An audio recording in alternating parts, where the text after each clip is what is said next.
March 15, 2026, 2:47 p.m. local time, Mar-a-Lago Golf Club, Palm Beach, Florida. Donald Trump lines up his approach shot on the 14th hole. At that exact moment, 247 miles southwest in Mexico City, President Claudia Sheinbaum puts her signature on a document that shatters 32 years of North American economic integration.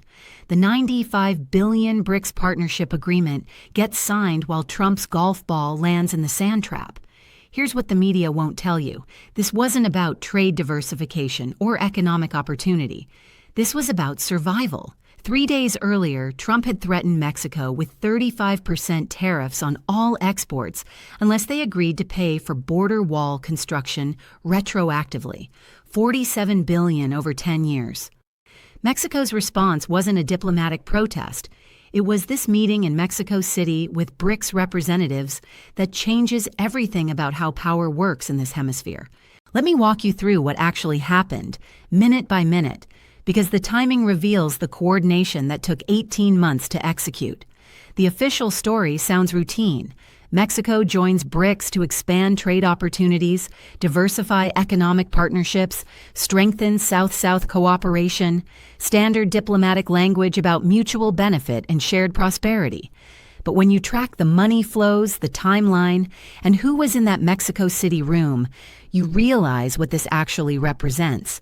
This is the first time in 200 years that a country sharing a border with the United States has formally joined an economic bloc designed to circumvent American financial systems.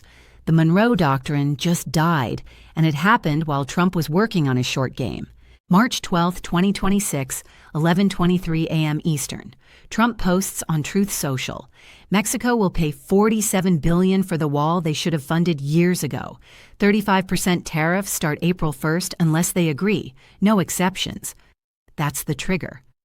March 13th, 9:15 a.m. Mexico City time. Emergency cabinet meeting. Finance Minister Rogelio Ramirez presents 3 options: pay Trump's demand and face domestic political crisis, reject and face economic devastation from tariffs, or activate the contingency plan they've been developing since October 2024. March 14th, 6:30 p.m. Moscow time. Russia's Deputy Prime Minister Alexander Novak lands in Mexico City on an unscheduled diplomatic flight. Brazilian Trade Minister Carlos Favaro arrives 2 hours later from São Paulo. Chinese Commerce Ministry representative Liu Wei touches down at 11:45 p.m.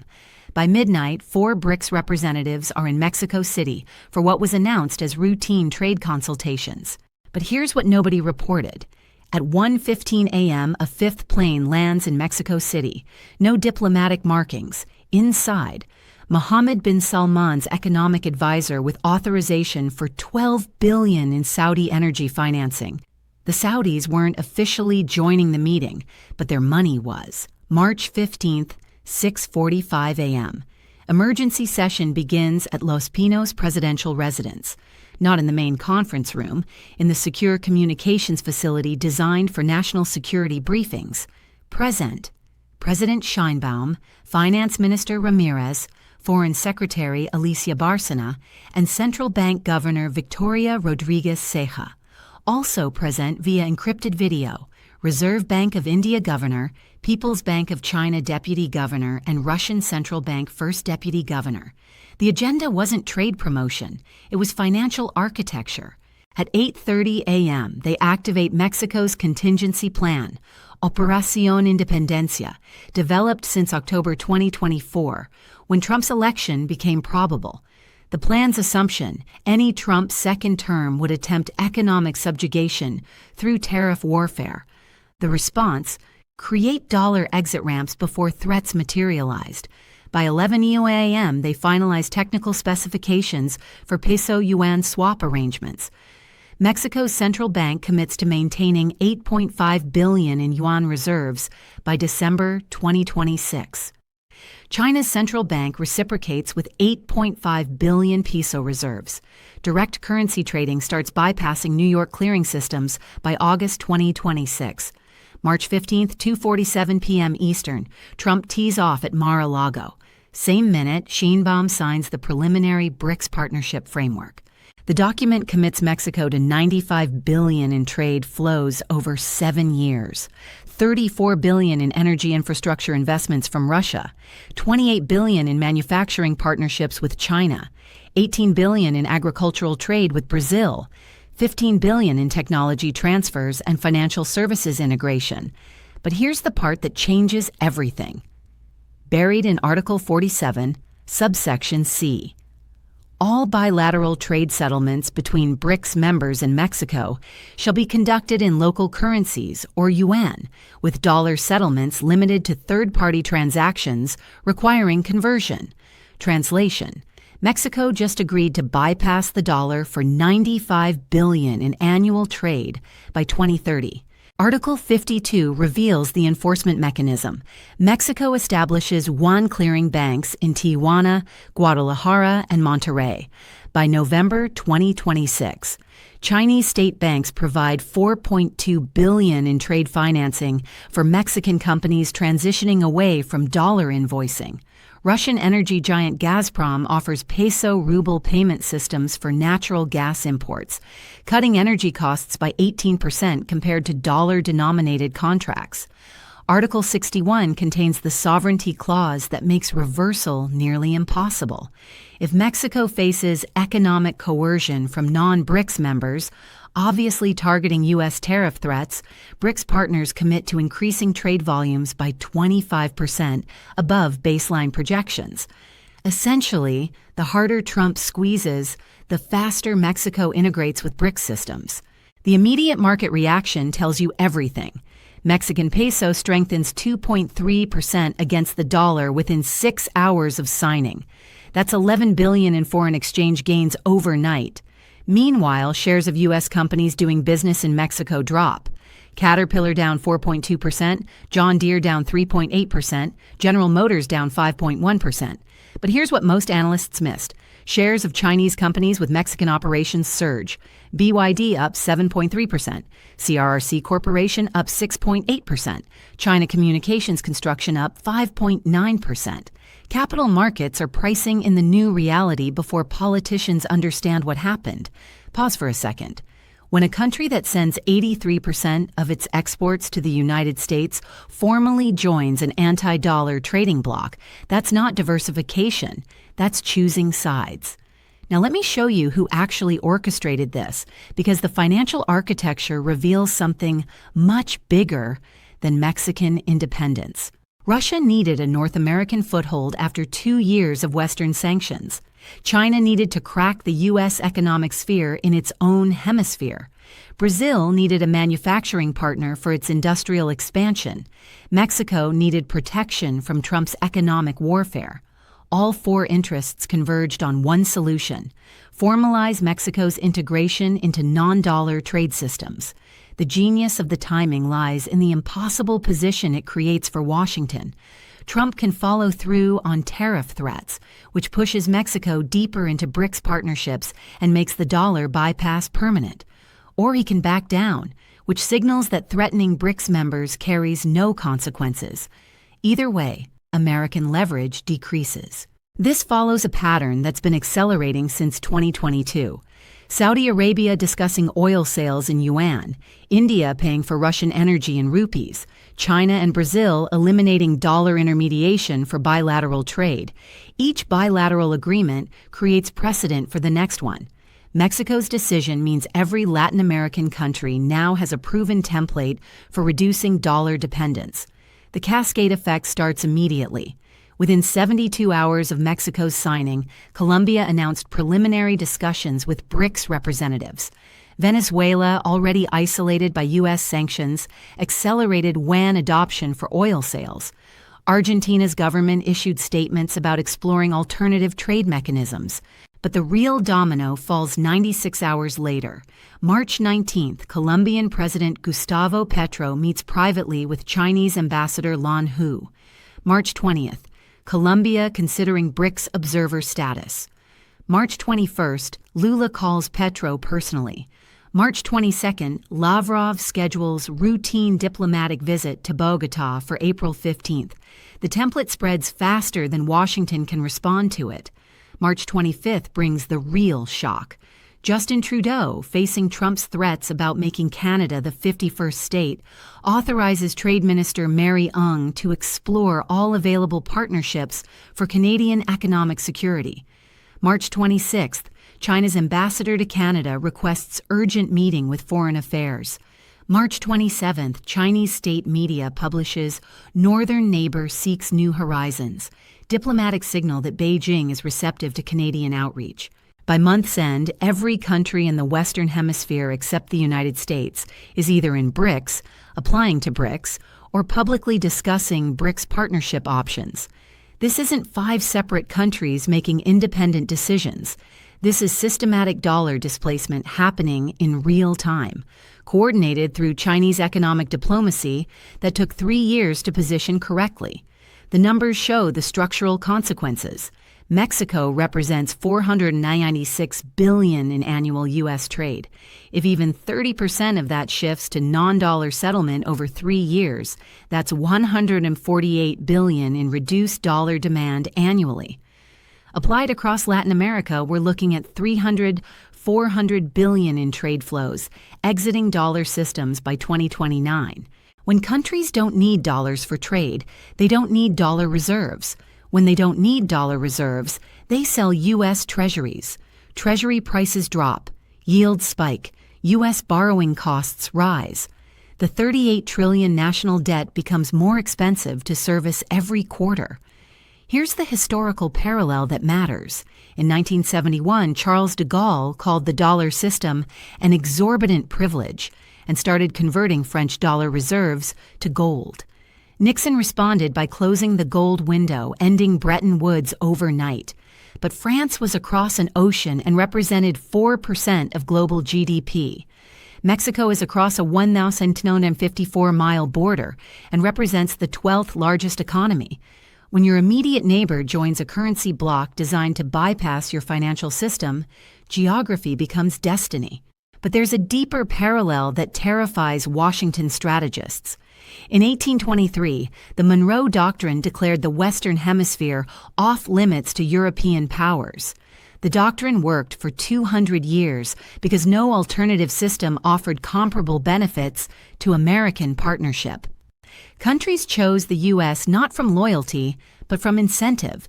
BRICS changes the incentive structure permanently. Chinese development financing comes without democracy requirements. Russian energy comes at 20–30% discounts to market prices. Brazilian trade partnerships don't require environmental compliance audits. Indian technology transfers don't include intellectual property restrictions. The United States offers military protection, debt-financed consumption, and regulatory oversight. China offers infrastructure investment, resource partnerships, and sovereignty respect. When countries face that choice, geography stops determining destiny. The Mexican decision creates 3 immediate problems for U.S. strategy. First, it proves that threatening BRICS members accelerates their integration, rather than deterring it. Second, it establishes precedent for other border nations. Canada now has a working model if Trump follows through on statehood threats. Third, it demonstrates that the Monroe Doctrine is unenforceable when backed only by economic threats, rather than military intervention. Now watch who actually wins and loses from Mexico's pivot, because the redistribution of leverage happens faster than anyone anticipated. China gains immediate access to North American manufacturing supply chains without tariff barriers. Chinese electric vehicle exports to Mexico increased from 2,147 units in 2025 to projected 85,000 units by 2027. Chinese lithium processing facilities in Mexico bypass U.S. critical mineral restrictions. Russia secures energy market diversification that sanctions couldn't prevent. Mexican refined petroleum imports from Russia increase from zero in 2025 to projected 8.2 billion annually by 2028. Russian agricultural exports to Mexico grow 340% over baseline. Brazil gets manufacturing scale that domestic market alone couldn't support. Brazilian steel exports to Mexico increase 280% under BRICS partnership terms. Brazilian aerospace technology transfers accelerate Mexican aerospace industry development. Brazilian banks establish Mexican operations, providing project financing in reais instead of dollars. India expands generic pharmaceutical exports to Mexican market without FDA equivalent restrictions. Indian IT services gain Mexican telecommunications market access. Indian renewable energy technology transfers support Mexico's energy independence goals. The United States loses more than trade volume. America loses the assumption of hemispheric economic dominance. Trump has two options, both bad. Military intervention in Mexico to reverse BRICS integration triggers immediate hemispheric crisis, destroys remaining U.S. soft power, and creates permanent security threat on the southern border. Acceptance of Mexican BRICS membership signals that geographic proximity no longer guarantees U.S. economic dominance. The empire's fundamental assumption just broke, that countries in the American sphere have no alternative to dollar-based systems. What this means for your daily life becomes clear when you track the consequences. When Mexico reduces dollar usage, it reduces dollar demand. Reduced demand means reduced purchasing power for dollars. Your savings buy less. Your imports cost more. If dollar trade settlement drops from current 58% to 40% over 5 years, conservative estimates suggest 15 to 20% reduction in dollar purchasing power. Your $100,000 in savings buys what $80,000, $85,000 buys today. Your $4 gallon of gas becomes $4.80. Your $400 monthly grocery bill becomes $480, $500. Interest rates spike when foreign central banks sell treasuries. Your mortgage at current 6.5% becomes 8 to 9% on a $400,000 home. That's $600, $800 more per month for 30 years. But here's the deeper structural change. For 80 years, being America's neighbor meant automatic economic integration. Mexico just proved that geographic destiny is optional when alternative systems exist. The timeline accelerates from here. By June 2026, first yuan peso direct trading mechanisms go live. Mexican banks start offering yuan deposits to businesses trading with China. By September, China opens its first development bank branch in Mexico City, providing project financing without dollar conversion. By December 2026, the infrastructure becomes self-reinforcing. Every Mexican company that trades in yuan needs yuan reserves. Every yuan transaction reduces dollar velocity. Every BRICS partnership creates incentive for the next one. But here are the 3 scenarios for how this plays out, because the trajectory isn't linear. Scenario 1, controlled fragmentation, probability 45%. Trump accepts Mexican BRICS membership as fait accompli but imposes selective tariffs on Chinese goods transshipped through Mexico. Mexico responds by routing Chinese imports through Brazilian and Russian partnerships instead. Dollar trade settlement in Latin America drops to 60% by 2028, 45% by 2030. U.S. maintains security partnerships but loses economic hegemony gradually. Your life changes slowly. Inflation increases 2 to 3% annually above normal rates. Import prices rise 15 to 20% over 5 years. Interest rates increase 1-2 percentage points as Treasury demand decreases.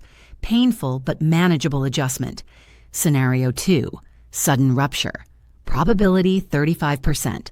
Trump attempts economic coercion of Mexico through comprehensive sanctions, triggering BRICS Article 61 sovereignty clause.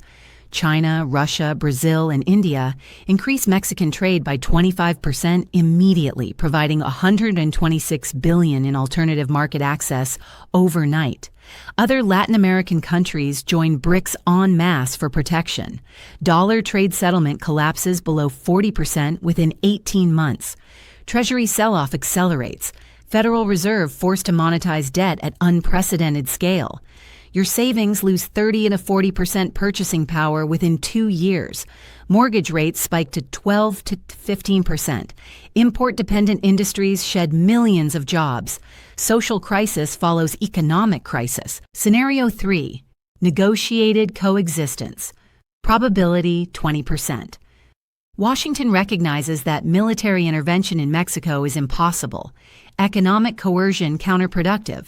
Formal agreement allows Mexican BRICS membership with U.S. security partnership continuation. Two-track system. Security through Washington, economics through Beijing.